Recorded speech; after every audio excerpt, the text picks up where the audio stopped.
way to the BaconBit. Oh, I love it. Yeah. Hi. Great. Hey, listener. How's it going? Are we Dora the waiting for a Explorer response? again. Yeah, we were just waiting for him to talk. No, we're here today to review and discuss Top Gun Maverick. Yeah, thanks for being here, Joel, to review Top Gun Maverick. I am not going to be reviewing Top Gun Maverick because I was not selected as co-pilot for this screening. If it was made by Disney Marvel, then maybe you would have. I know, but it wasn't and I wasn't. You know what's weird is I took Zack. Hi. Hey, Zack, how's it going? Hey. Zach's here. We did a Tom Cruise episode recently, and Zack had seen, I think, 3.5 Tom Cruise movies. Yeah. And I don't even know if he'd seen Top Gun, but I think he said, I hated it. It's perfectly fine if you want to fly with Merlin instead of Goose. It happens in the movies, and that's fine. Yeah. But I'm okay with this, and I'm going to be staying for the first part of this review as you two discuss and review this movie. Spoiler free at first. Spoiler free at first, and then when the spoilers come on, I will be exiting and going home. That'll be so weird because usually it's you doing the spoiling. I know. Yeah. But I was really trying to convince Zack on this one because when we did our summer preview, this was, I think, his #1 most anticipated movie for some reason. Weirdly even enough. though, with what we've discussed, why? I've said before, I think that Top Gun is ridiculous. The original Top Gun.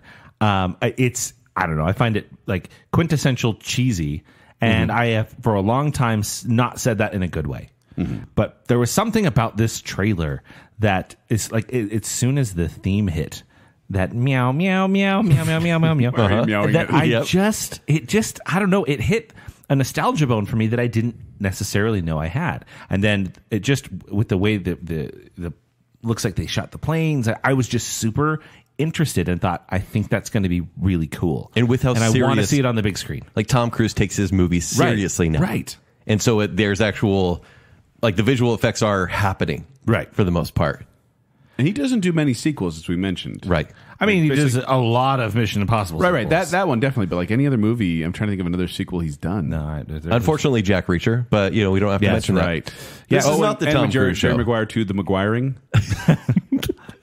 But that didn't go anywhere. Sure. It was just definitely a movie I wanted to check out. So thank you for taking me to the screening. So, Joel, you'll be seeing this one relatively soon? Yes, once I found out I wasn't going to the screening after I got done crying, then I contacted my brothers and said, hey, I'm not going to the early screening. Do you want to go together? So we're going to go together as brothers. Yeah. That'll be fun. And you know what? That feels appropriate for this kind of movie. Yeah. For sure. But let's talk about the synopsis, shall we, Kent? After more than 30 years of service as one of the Navy's top aviators, Pete Mitchell is where he belongs, pushing the envelope as a courageous test pilot and dodging the advancement in rank that would ground him. What? Hey, someone was going for puns. Yeah. And I hate that they called him Pete Mitchell instead of just Maverick. Who calls him Pete Mitchell? It's just straight up Maverick. Yeah. Anyway, that's Tom Cruise's Pete Mitchell. That didn't really describe what this movie is about. Spoiler free. Zach, do you want to give a better synopsis than that? A spoiler-free synopsis? It's a sequel to Top Gun. Oh. In every sense. Like, if you saw Top Gun, this is more Top Gun. Yeah. So Pete Maverick Mitchell this time around, he hasn't really gone further than the Top Gun program. He's still been involved in aviation, but he doesn't want to be a general. They discuss he could be far higher in the program, but he's always just been a captain. And it's because he doesn't deal well with leadership, and that shows through this movie.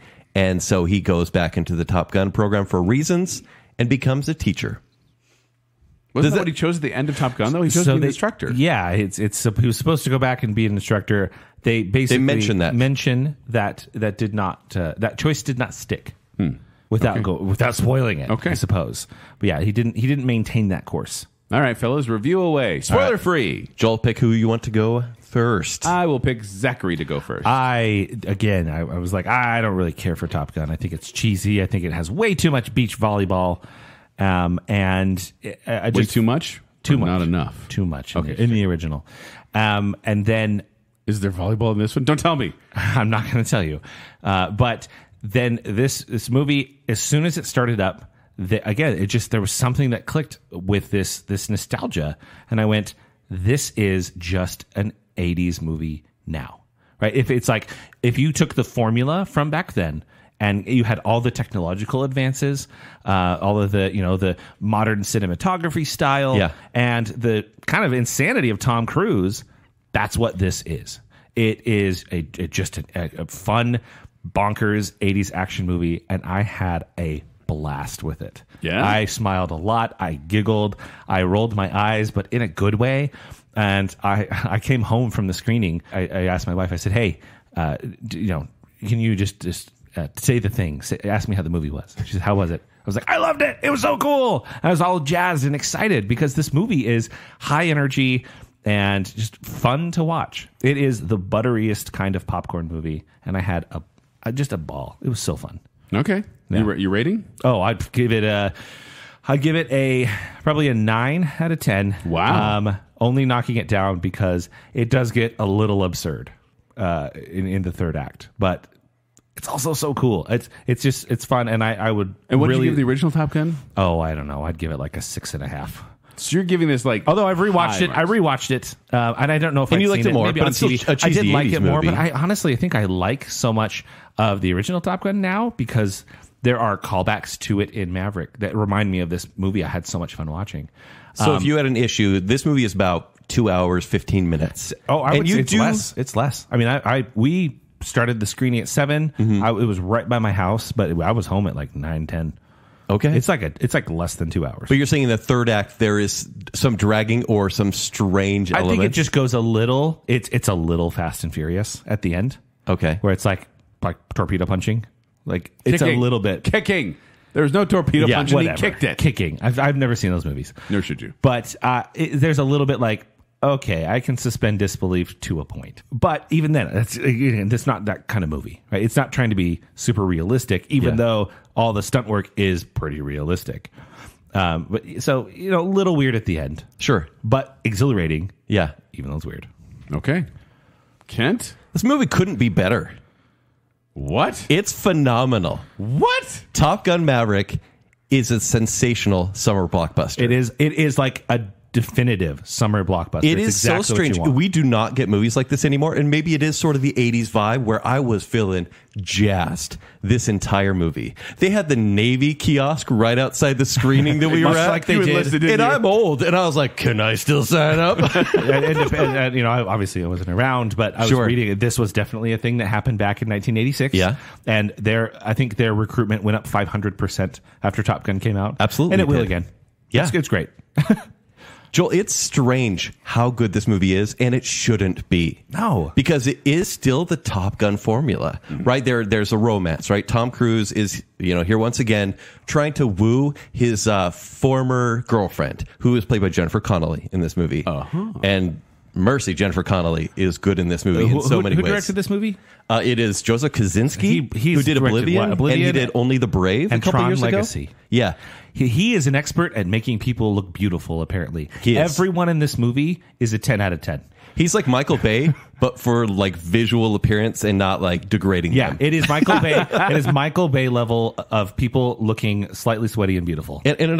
So we're not going to spoil the beach activity, though, because that does happen in this movie. Kind of. But Joel, did you see Only the Brave a couple years ago, the firefighters movie in Arizona? Oh, yeah. Yeah. That movie was so emotional. And granted, not a lot of people saw it. Maybe a little forgettable, but by the end, it's a tear-worthy movie. And I think he knows what he's doing. He knows how to take kind of like these larger-than-life situations and kind of bring it home and make it about the characters and make it emotional. Okay. Because without spoiling too much, Goose's son, if you haven't seen Top Gun, you're not going to understand this. It's a Gosling. Rooster, actually, is his call sign. Oh. He is one of the students under Maverick. And there is that conflict the entire movie, which I was watching going, yeah, this is going to get tiring. Can we get past this really quick? He's played by the kid from Whiplash. Miles Teller. And who looks kind of a shocking amount like Anthony Edwards. Like the original Goose. And in a way, that role could have been played by anyone, I feel.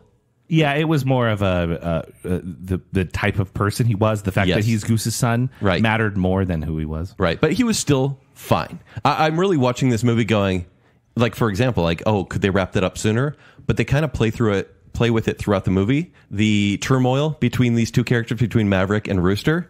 And what their history is. And it works. Yeah. Like, I don't know how much it will work out a replay value, because it would be like, yeah, we get it. Can we just get to the jets as soon as possible? Which is literally the original movie. There's a lot of that, yeah, we get it type of stuff. I mean, obviously there's emotionally gripping stuff that happens, but there's a lot of, go back to the flying. Whereas I feel like the way they characterize Maverick in this one is great. In the first movie, he's just kind of like a cocky pilot who had a lesson to learn. He's a Tom Cruise character. Yeah.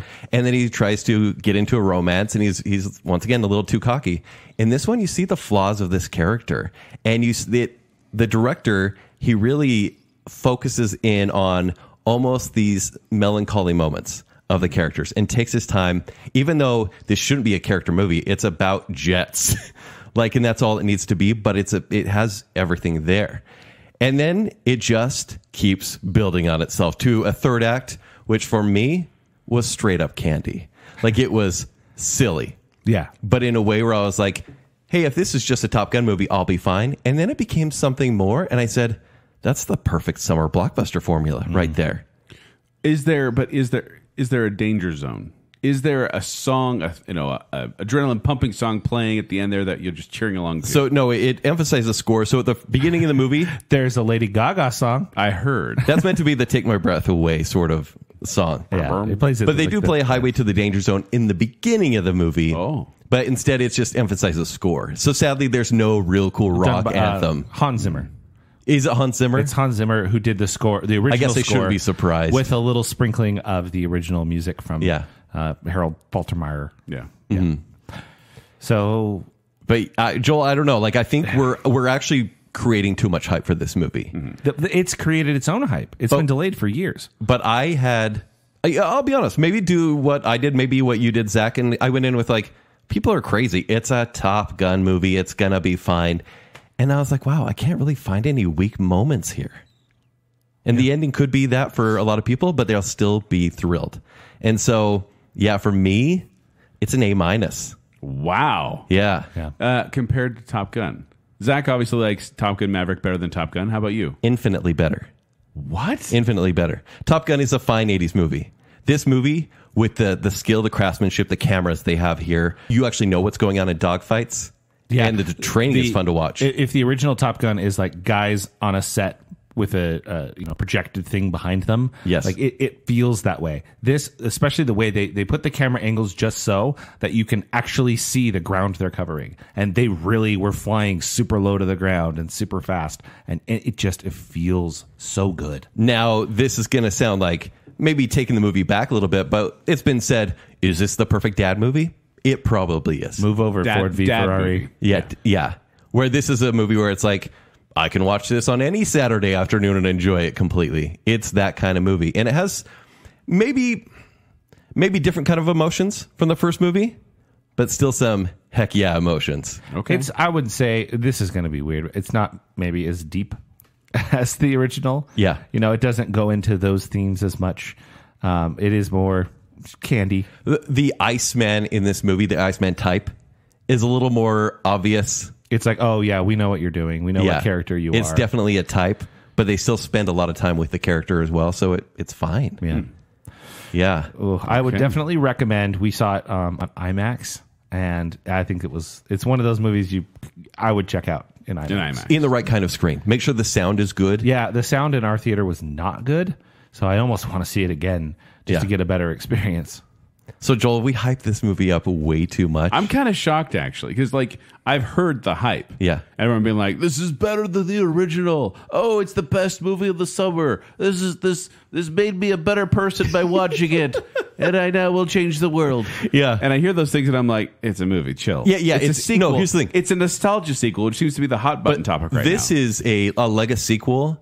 I guess that's what they call them now. Legacyquel. Legacyquel, that it really should be the formula. It's similar to Cobra Kai in a way. Okay. Because Cobra Kai, you take these foundational characters, and then, of course, you got to introduce the new class while not forgetting about the old favorites. Yeah. And this movie does a very good job. And I was worried by the end of the movie how they'd actually do that, but they pull it off. And in a big screen way, this is Cobra Kai, but with a budget. So... All right. That sounds like a weird low blow, but that does. And Joel, here's the thing. It's not like the best film in years. This is still a summer blockbuster, but it's a great formula for a summer blockbuster. Everyone needs a popcorn movie around. Totally. It is the popcorn movie. Really is. And the fact that this is 36 years after the original. I mean, how often have we seen these movies come out and be successful? I think this is going to make a lot of money. and it's going to both be nostalgic for people who've seen the other one, but also it still can just be watched if you've never seen Top Gun, because I'll tell you what, anything that happens in the original Top Gun is gone over a lot in this movie. It'll tell you exactly all the important things that happened. There's even So you're saying I don't need to watch it again before going into there's even this. footage of from the original movie. Flashbacks using the old footage. In standard definition. There are Yes, no, it actually is. there are pictures put on people's walls that are just stills from the movie. It's just like that's the end shot with Iceman and Maverick. That you just somehow there was a photographer right there and caught it. Yeah. You be my wingman. So it don't think you really need to have necessarily seen the original Top Gun. It'll just be a more nostalgic experience if you like it. So basically, it doesn't have amazing depth, but it has good characterization and really fun action. So not a lot of depth, but a lot of height. Yes, Not with Tom absolutely. Cruise. No. And actually, I'll say this. Take it easy. No, really though. Yeah. And like in the original Top Gun, they had to make Kelly McGillis quite shorter. Oh, yeah. She was much taller than him. They don't hide the They fact don't that hide his he's height short. in this. I think because pilots traditionally are small. Mm-hmm. That's totally normal. And so there are scenes where I go, oh, that you can see everybody's entire body, and that man is 4 inches taller than Tom Cruise, and it's okay. Yeah. It's like they've accepted his height. There you go. All right, so Joel, right, will guys. you sing us out to spoilers before you go? Yes. Spoilers, spoilers, spoilers, spoilers, spoilers, spoilers, spoilers, spoilers. Guys, I'm going to hit the brakes and let you fly right by. Take my Joel away. All right, Joel, we'll wait just a little bit. Yeah, just wait a little bit so I get in the room. Although I want one spoiler. Since we're in spoiler territory, I'm going to ask you this, and I want to. All right, you're going to get Straight one answer. He's asking for a spoiler off the mic. Yep. Is Tim Robbins in this movie too? Tim Robbins is not in this movie. Barely in the first one. He is kind of barely in the Merlin. first one. All right. Bye. Bye, Joel. Spoil away. So let me ask you this, Kent. Mm-hmm. What is there to spoil in this movie? Well, look. I think there's one appearance, one cameo that might be spoilery. Which should be obvious. I think they actually talked about it in the press. Do they? Which is fine. And and basically that is that Val Kilmer appears in this movie. Yes. And it's we're going to spoil it anyways. They don't shy away from his condition right He now. has throat cancer in real life. Yeah. And they just incorporate that into the character. I Yeah. actually appreciated that. I did too, because I saw a movie with him maybe 4 years ago. Sure. Called the Snowman. Okay. Really horrible movie, and he's in it, and he's unrecognizable. And I was like, oh, let him kind of just relax or whatever. And then in this movie, they somehow write the scene between he and Maverick that feels reverential. It does. And they do it basically by, because they explain it's really hard for him to speak. It hurts him when he speaks. And so he's typing through a computer. And it almost just focuses on a screen in a way that feels like a very 90s sort of production. Yeah. Like But- you're the hacker is talking to you like Yes. in the beginning of the Matrix or something like that. Right. Yeah. But it is really effective because the things he writes are very deep questions that Maverick has not dealt with. Yeah. The movie is asking him to deal with it in every scene, which is maybe played throughout the movie. Basically, Maverick is dealing with Goose's death. Right. And A lot. he's always had an issue to the point where he said he has pictures all over his locker. Well, and you know. the talk to me goose, right? Yes. He says that in the original movie. He says that after Goose passes. He says that multiple times in this movie as well. Yeah. He is constantly thinking about and dealing and grieving for the death of Goose. And thankfully, they kind of, and I think to the movie's credit, it's not just like hey, remember that from the first movie. It affects this movie in a big way. And it's not just like, oh, his son probably hates me. Yeah. I shouldn't talk to him. But not only that, it's not just like, you might be responsible for the death of my father, even though he's not. It's the fact that he also held the papers, the Navy paperwork for Rooster, Goose's son. He prevented Goose's son Rooster from furthering his career within naval aviation for 4 years. And truly, that's why Rooster is actually, it sounds just weird to say Rooster, but that is why he's upset. Yeah. Because he knows he's a great pilot, but he had to get a late start compared to everyone else. And then when you get to the reasoning why he did it, and you go, oh well, that's they that's actually explain quite it. cute. It's like my his mom said, don't let him do this, and so but I didn't want to make her the villain. Yeah. So I'm just He's like, I'm already the he'll villain. always hate me. Yeah. I don't want him to hate his mom too. That's great. It's good writing. And Meg Ryan, her character, had in this universe has passed away. Yeah. Which I don't know if they needed to do that other than to have that line of, let's not make her the villain after her death. Right. Because I almost kind of wanted to see Meg Ryan in this movie. Sure. But maybe it wasn't even essential because this movie takes place over the course of 2.5 weeks. Yeah. And it starts off, and Tom Cruise is a Mach 10 pilot. Yeah, he's a test pilot. An experimental program. A la Chuck Yeager. Yeah, almost in a way that you're like, oh, well, this is a bigger and better approach to aviation than Top Gun is. Sure. But you see that, that's only a very short scene. Very, very cool. Intense. Interesting. And funny. He should be dead. Yeah. Absolutely should be dead. Absolutely. He ejected from a plane going Mach 10. That's like, I don't know, 7,000 miles an hour. He's Tom Cruise. But when he lands in the diner... Yeah, actually, pretty funny. It's a pretty funny scene, and I think the comedy works in this movie as well because it's subtle enough and it's character based. And he reaches speeds of 7,433 miles per hour, and he ejected, and lived. Come on, he's Tom Cruise. Maybe he really did it. Sure, that's true. It's true. That's yeah. But yeah, he walks into the diner. That scene is actually quite humorous. Yeah, and so then of course you do need a villain of sorts. And at first, it almost seems like it'll be Ed Harris. But it's almost like... Ed Harris is in there briefly. He's a general. He's like, my hands are tied. You're going back to Top Gun. Yeah.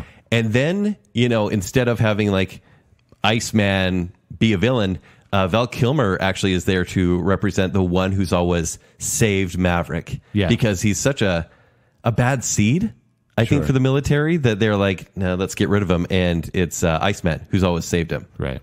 Which, comes into play because, once again, spoiler alert, Iceman passes away about 2/3 through the movie.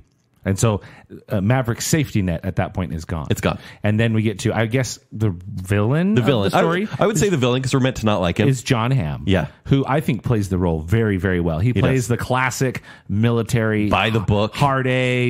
You will do this. They what are the deck, hard deck. Mm-hmm. They talk about that in the original Top Gun. The hard deck is a big deal in this movie too. And John Hamm's character is essentially saying, I don't like you. You're a dinosaur. We don't want you around here. We're going to do the drone pilot thing. But because Iceman wants you around, I guess you're here. Yeah. And it's like we have one more impossible job, and apparently you're the guy that's going to train. You have to train this group of 12 pilots, but you're only going to get to take half of them. Mm-hmm. So put them through all these tests. And the first one they do is we're going to dogfight, and Maverick just takes him out. Yeah. A la in the original movie where, who is it? Tom Skerritt. I forget what he plays. Yeah, the character. Whatever his character is, they're doing the dogfighting thing against the instructor. That scene I think is awesome. It is. It's because they have to do push-ups every time they get a air quotes killed. And so I thought that scene was really fun. And you're right. In the initial part of this recording, you basically said this is Top Gun, but more. Yes, because it does follow. I mean, even the intro is exactly the same. Yeah, we're talking the same title card sequence. Talking about the school. Yeah, the song. Danger Zone plays. The ground crew that actually gets them home safely. They're just footage of them launching off aircraft carriers, which I could probably have watched an hour of that alone. Me too, actually, it's so great. Yeah. It's shaping up a lot to Top Gun, right? We're going to go through this school. We need to get the best of the best because we have to go fly this mission. Right. And the impossible mission being an indeterminate country. Yes. The enemy territory, much like the first one. There's no nationality assigned. I mean, it's a very snowy area. You could almost say it's Russia. It's probably Russia, but they won't say because it's also Top Gun to kind of be like, doesn't matter. We're going to remove the politics and real world situation out of it. Just know that we have to destroy this uranium factory. Yeah, and we need the best of the best to do it. And I think the setup, the fact that they needed to bomb it twice in the exact same spot, the climb out of there, the knowing they'd probably die in this mission. Did it remind you of any other movie that maybe is super popular in pop culture and came out in the 70s? Which movie? It's Star Wars. 100%. It's the Death Star trench run. Yeah, this is the trench run. That's the entire training. They have to go through a trench, but instead it's a canyon. Yeah. And they have to hit a very small target. You're exactly right. I mean, almost to its detriment. Yeah. Because we've all seen that. We all know the precision and the force needed. He literally has to use the force. Yeah. because his targeting computer goes down and he has to use the Force. Oh my gosh. It's Star Wars. That is wonderful. It's a bit cheesy as well. Right. But somehow it works. It's exhilarating. Yeah. And before we get to like post in the third act, I do want to talk a little bit more about the romance. Because I thought they played that really well. I think it really was more realistic. Because they're playing... The romance in the original Top Gun is quite bad. It's really bad and tacky. And so this time, you almost think they're going to rush something because he goes to a bar when he's assigned to teach the Top Gun class again. And he sees Jennifer Connelly and he's like... I think what's her name, Penny or something, but he's like, hey, and you're like, oh, are they going to introduce this character just cuz? And very quickly, they kind of show, even through their chemistry, they used to date. Yeah, they have a history. And he bolted. Yeah. Because he's an abandoner. Yeah. And he always has been. And what I liked about that is, one of the reasons I say you don't have to have seen the original Top Gun is because this is a character that I found myself wondering, wait, is she in the original movie? Okay. Because they just seem to have an established history like one would have in a sequel. Yeah. Like a terrible example, but Marion in Indiana Jones and the Last whatever. Or what was that one called? Skull. Crystal Skull. Yeah. Kingdom of the Crystal Skull. Yeah. Where it's like, oh, they have a history that we've already seen. It was like that, but they just didn't need the setup because they played it off really well. Yeah. And so she plays it as disinterested, but also knowing if she were interested, she would get hurt again. Sure. And so granted, all he needs to do, much like the first movie, take a ride on the back of my motorcycle a couple times. She takes some sailing. Yes.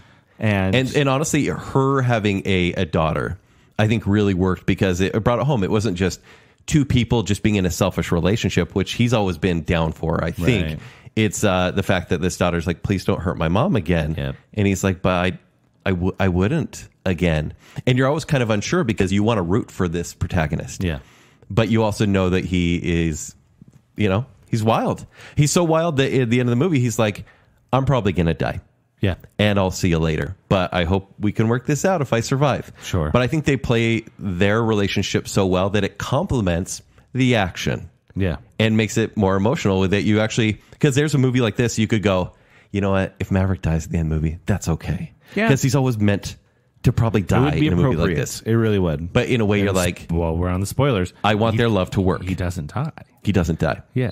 And so, yes, I was really worried when they were getting to that third act, when they were actually going to do the mission. And I was like, oh, how much time do we have left? Maverick had been selected as to fly, even though he wasn't going to. And I was like, wait, how are they going to do that? Because obviously he has to fly. He can't just be in a room and be like, no, go, you got this. Go faster.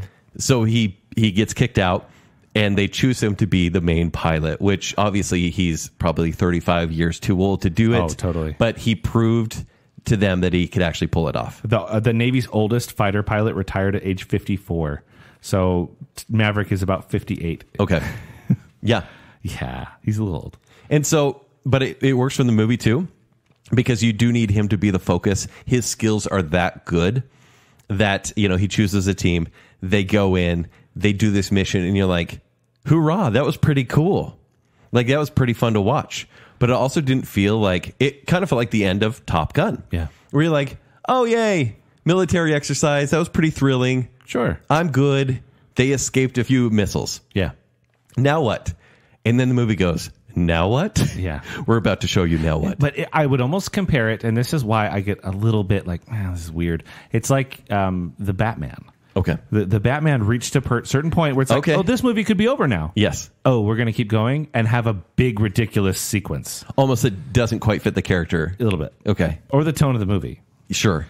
So we get the threat level feels cool and it's a cool scene. It's like, oh, well, Maverick gets shot down. Yeah. He's behind enemy lines. Yeah. Saving Rooster, which is very cool. He saves Rooster, sacrifices himself. Yeah. That's super cool. He comes in over the top and shoots the flares. Amazing. And then he's on the ground. He survives the crash landing. He's about to get taken out by a helicopter. Yep. And, Rooster comes back, saves the day, and crashes his plane too. Yep. And then they're like, well, I guess we're going to go steal an F-14. Yeah, it becomes behind enemy lines at that point. Yeah, which F-14 was the planes they flew in the original Top Gun. They were decommissioned in 2006. There's no way that you can't actually get them off the ground. You cannot fly those anymore. Even though this country of unknown origin. They had one sitting in the back. Yeah, and they do describe that at the beginning of the movie. Yeah, it's bombastic, but it added a level of, hey, you guys know this is still a summer movie, right? Yeah, it was like, okay, this isn't super realistic. Yeah. It's just supposed to be goofy fun. Yeah, but Which is to the what it point is. where it brings that excitement level back. Sure. I mean, as soon as the team sees Rooster's call sign back on the radar and they go, Yeah. wait, they're alive? Yeah. Or, well, in the cute moment of, Rooster jumps in. He's like, wow, this is really old. He's Yeah. like, well, how do I do this? He's like, I don't know. That's what your dad did. Yeah. Like, I don't know what's going on. But so the fact that Maverick is flying with Rooster the way in the same type of plane that Yep. he flew with his dad. Yeah. It's adorable. It's kind of perfect, and that's why I really can't dislike the ending. Yeah. It goes over get the it. top. I get it, Yeah. but at the same time, That's the thing. It's over the top. I'm not mad about it. No. It's just, it's, you roll your eyes, but you're still smiling. so I don't know. Like, it really does have, and that's why I give it such a high mark, A-. Like, there's very little that I can actually dislike it for, but I'm going to give it A- right now. But I think as far as like the writing, what they pull off with visuals, these actors that have been trained in flight school, Yeah. The dog fights being right in the middle of them instead of seeing them from the ground or, like you said, Like the projection. in the back and studio everything. projection or whatever. There's, by Tom Cruise's insistence, there's Yes. just no green screen here. Yeah. This is footage of them flying. So much so there's a part where they have to invert the plane, go upside down. Well, Miles Teller apparently didn't have his shoulder straps tight enough, and when they went inverted, he raised up and bumped his head in the canopy. They used that take. Oh, they did. Yeah, that's the one that made the movie. Of course They're like, they did. that's not going to go in. He's like, it gave the sense of they were flipping upside down, and it realistically, he raised up as if he would, and it's little touches like that just make it feel so exhilarating. Is the word I'm going to use over and over again with this movie. Yeah. It is such a fun ride, and it's just got enough drama. It's just got I agree. enough that you're like, To not okay, to not drag. this is not just Top Gun is vignettes and montages. It is.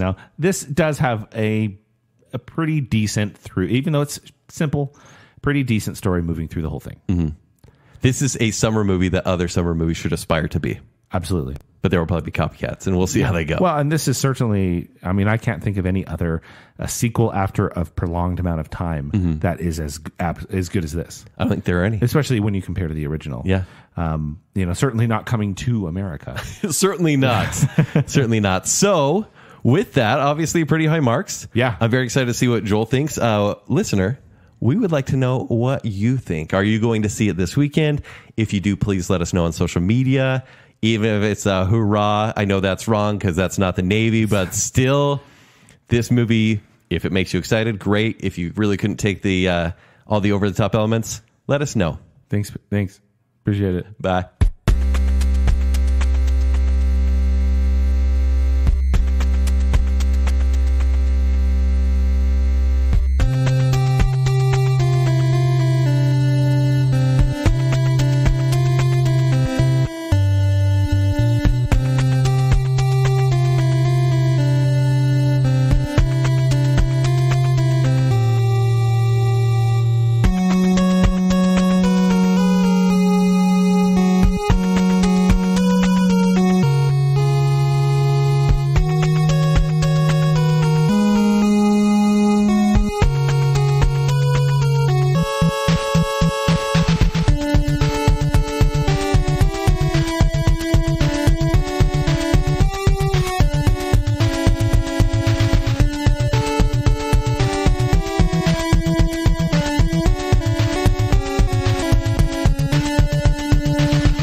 It's the best movie of the summer. This made me a better person by watching it, and I now will change the world.